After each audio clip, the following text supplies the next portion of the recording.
Lavrov stresses that there is a glimpse of hope in the efforts to find a solution to the crisis in Syria.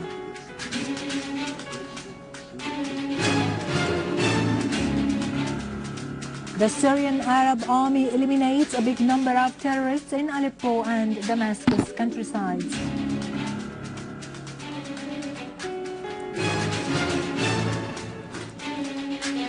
A new round of talks starts between Iran and the 5+1 group, and Tehran asks for a specific timetable.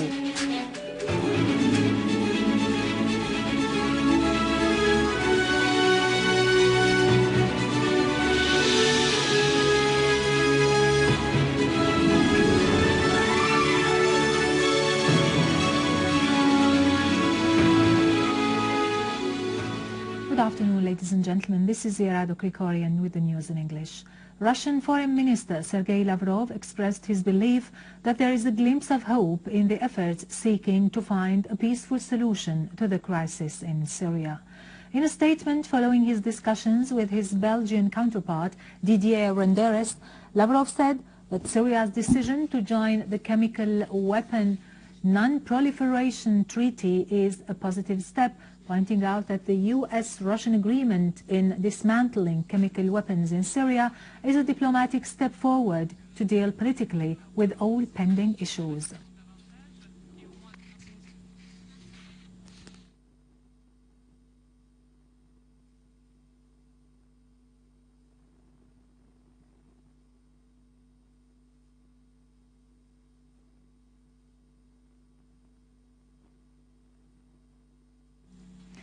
The Russian Deputy Foreign Minister Gennady Gatilov announced that he did not rule out a tripartite meeting between Russia, the US and the United Nations to prepare for an international conference on Syria. Gatilov added that Syria had agreed to take part in the Geneva II conference, expressing regrets that the Syrian opposition has not yet agreed to take part in it. Gatilov referred that Russian experts on chemical weapons are ready to take part in the efforts to dismantle chemical weapons in Syria.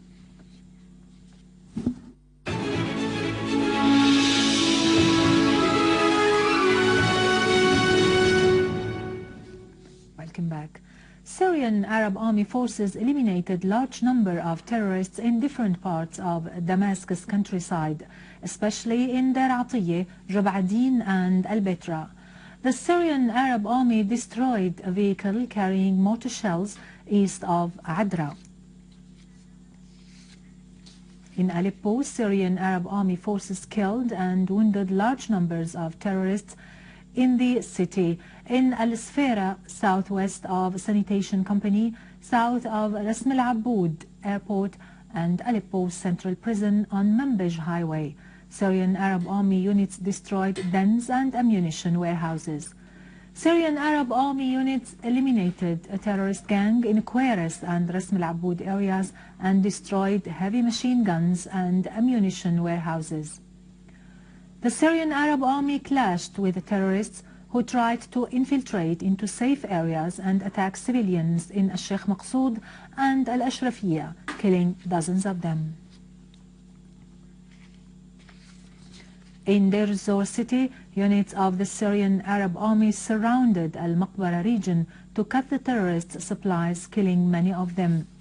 A military source said that this region had been a strategic crossing area for the terrorists toward Al-Jura neighborhood, which they were using to smuggle weapons and ammunition. On the other hand, Syrian Arab Army units are chasing terrorists in Al-Urfi neighborhood.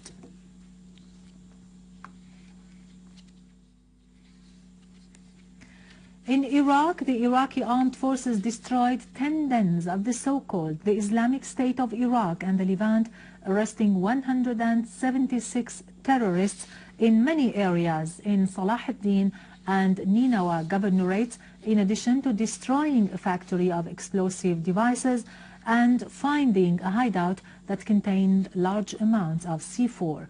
On the other hand, 8 terrorists were killed in a clash while trying to escape into Syria.